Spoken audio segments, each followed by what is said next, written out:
Hey guys, so today we're going to be starting a week. I'm calling it Anxiety Week, but I'm only doing 2 videos about anxiety related things. Anyway, I get asked on the regular, please do a video about social anxiety, anxiety in general, which I've done a couple. I will link them up here if you want to see. I did one with my friend Sam who experienced anxiety. She has general anxiety disorder actually. But today we're going to do an educational kind of video, kind of like what I did with the personality disorders. I will link that over here as well. But I wanted to do one for anxiety disorders, which is a whole big category in the DSM-5, which if you don't know what that is, this diagnostic statistical manual of mental illnesses basically, and it's what psychiatrists and psychologists will use to help diagnose their clients. So the DSM-5 came out within the last couple years, and they actually did some updates to it for specifically anxiety. They did a lot of other things too, but for anxiety they created 3 new categories instead of just the one that was in the DSM-4. And how they decided what disorders go in which category is based on the underlying similarities between disorders and the possible comorbidity between them, being diagnosed with 1 or more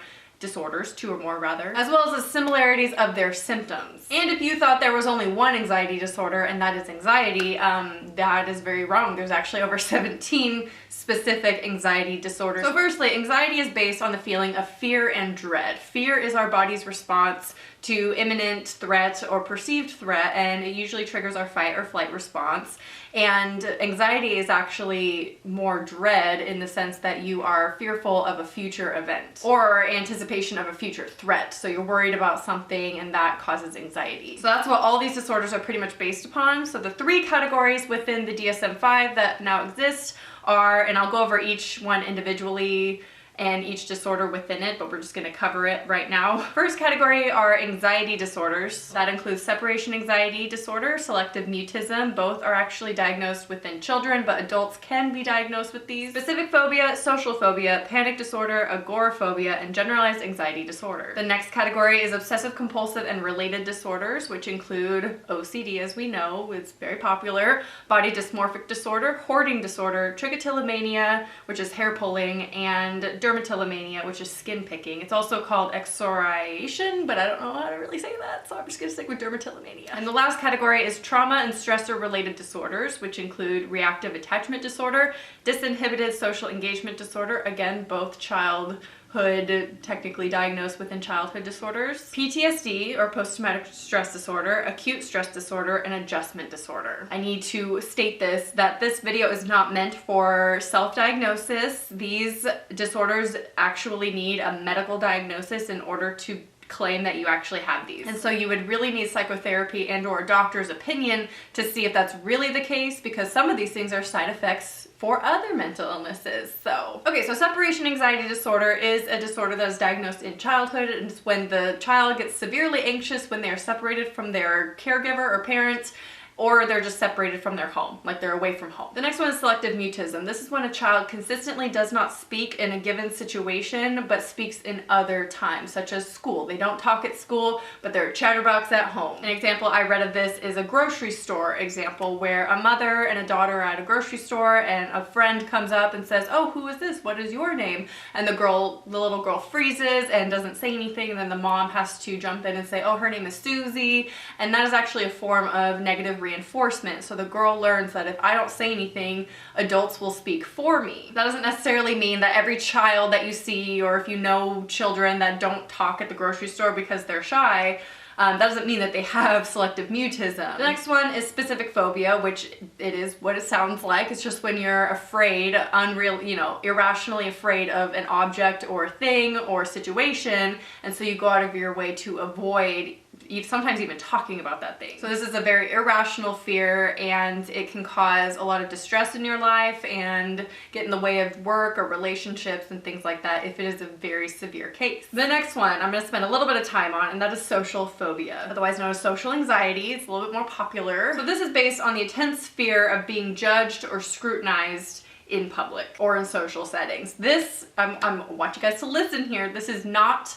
being shy. If you are shy, that does not mean you have social phobia. I want to get that across because I feel like a lot of people just throw this diagnosis around, and it is an actual medical diagnosis for people where it genuinely severely impairs their life. And just because you have problems making phone calls or public speaking does not necessarily mean that you have social anxiety or social phobia. People who have social phobia typically don't have many friends or social relationships or partners in life. It is normal to be a shy person and not like public speaking. I can't do it. Like, I hate public speaking, and you know, talking on the phone or talking with strangers, sometimes we're socially awkward or we're just shy. We don't really initiate conversation. That doesn't necessarily mean you have a phobia of talking to people. Next, we have panic disorder, which is when someone suffers from panic attacks, and usually where the impact on their life occurs is when, sorry about the swatches on my hand, I just realized I saw, you know, when in Ulta. Anyway, this impacts their life because they are so wrapped up and preoccupied with the intense fear of having another panic attack. And they usually happen spontaneously out of the blue, nothing really triggers them, and then this can cause them to kind of avoid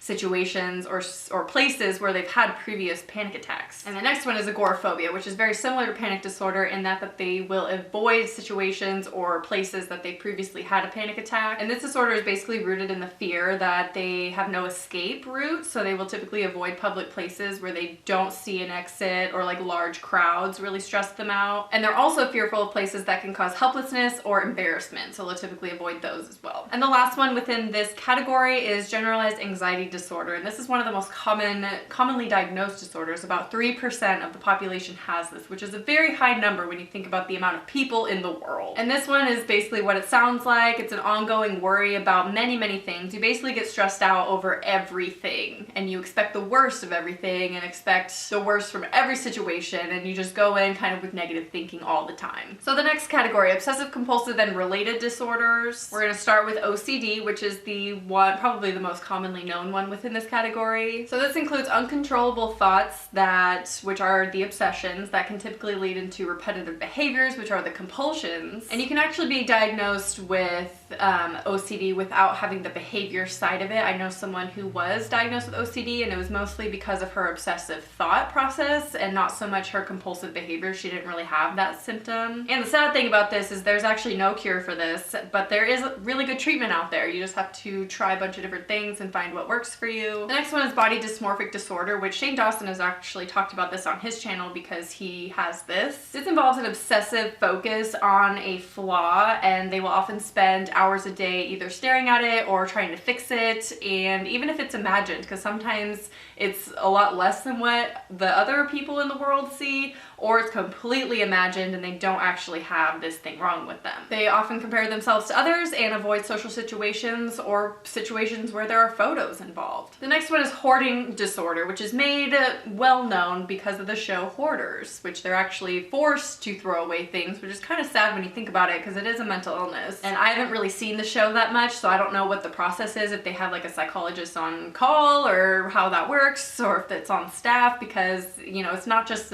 a matter of hoarding junk and they just need to get rid of it. It's an actual disorder going on within their brain. This is basically they have trouble discarding items because they feel like they need to keep it, or it's going to be useful someday, or they just have severe anxiety about discarding items, not necessarily based on what they're used for or anything like that. It's just they can't throw things away. So as we've seen in the show, it typically grows into a large mass of stuff and it really impacts their lives. The next one is trichotillomania, which is hair pulling. They have an intense urge to pull out their hair, and what's interesting about this disorder is they typically will fight it, and because they know that it's wrong. Like a lot of these disorders, they know that it's irrational, or you know, that that's not the norm, and so they will try to fight it. But with trichotillomania, they usually give in and they experience really amazing pleasure from it, and you know, calms them down. They also may have rituals involved with the hair pulling or have a preference for a type of body hair. Dermatillomania is the last one in this category, and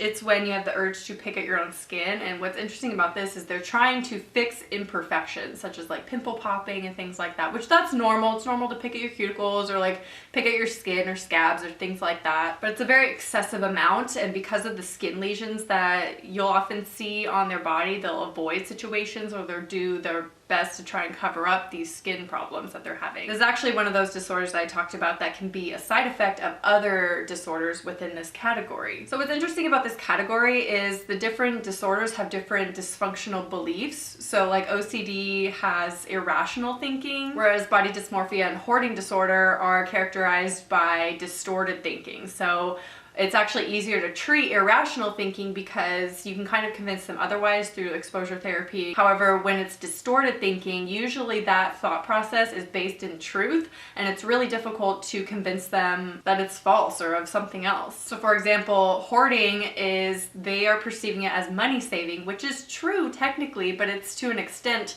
to where it impacts their lives in a negative way. And so it's really hard to convince them, like, you're not saving money, because technically they are, but it's like, it's hard to convince them. And with body dysmorphic disorder, also, you care about your appearance, which is the norm. A lot of people do care about their appearance, so you have to kind of convince them not to, which is a strange thing because everyone pretty much does. So basically, the distorted thinking of these disorders is just an extreme interpretation of a normal belief that a lot of us have. It's just to the extreme. So for the last category of trauma and stress-related disorders, firstly, we're going to talk about reactive attachment disorder. This is diagnosed in children when they are either severely neglected or abused by their caregiver and can't form a bond with them. And this is actually considered a brain injury because they are in a very critical stage of development, and so if they're not given the proper care, it can affect their brain permanently. And if the child goes untreated with this disorder, they can actually turn into personality disorders, specifically clusters B and C, which if you haven't seen my personality disorder video, there you go if you want to know what I'm talking about. The next one is disinhibited social engagement disorder, which is where it's also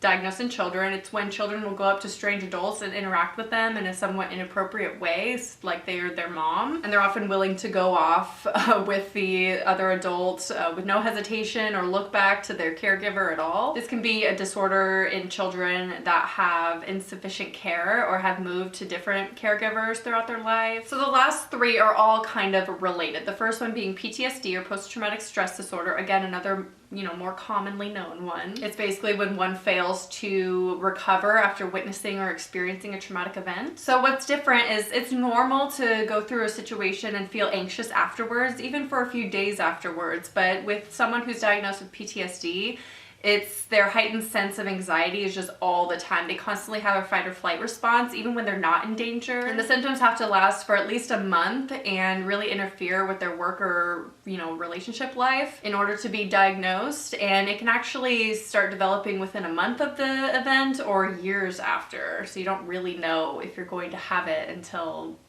well, you never know. So the next one is very similar, and the differences are pretty small, but it's called acute stress disorder, and it's similar to PTSD in that the person experiences or witnesses a traumatic event and they can't really recover from that. They usually start developing severe anxiety symptoms within a month of the event, but what makes it different is that acute stress disorder, they have dissociative symptoms, which that can be feeling numb or emotionally unresponsive, or derealization, which is when your environment seems unreal or strange to you, or depersonalization, where your thoughts or beliefs don't seem like your own. The last one is also similar to PTSD, and that is adjustment disorder, which is also called stress response syndrome. It's when they experience anxiety, feelings of hopelessness after an event that's like more life-changing. It's not necessarily traumatic, it's just a life-changing event, such as divorce or moving or death, things like that. Not like they died, but they lost someone who died.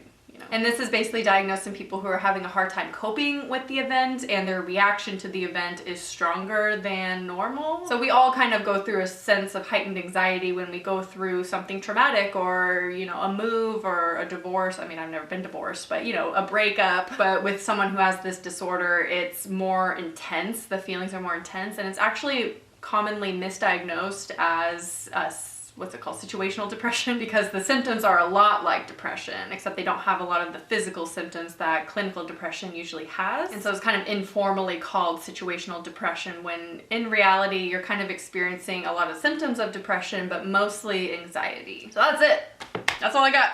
I never know how to end these videos, I don't know. Like I said, make sure to let me know down below if you want me to go into any detail of any specific disorders that I talked about, or if you want me to go more in detail of like clusters of them. Please let me know down below. I know a lot of you want me to talk about social anxiety and things like that. Hopefully this brief mention of it will give you a little bit, I don't know. We'll tide you over until I can do a full video on it, but make sure to let me know if you want a full video on social anxiety. And I hope you guys enjoyed this video, found it somewhat informational, and you kind of understand these disorders a little bit more, and it kind of opened your mind to all the different aspects of anxiety that is out there. It's one of the worst feelings in the world, I know, to feel anxiety. It sucks. But anyway, make sure to leave some more requests down below, and I will talk to you soon. Bye.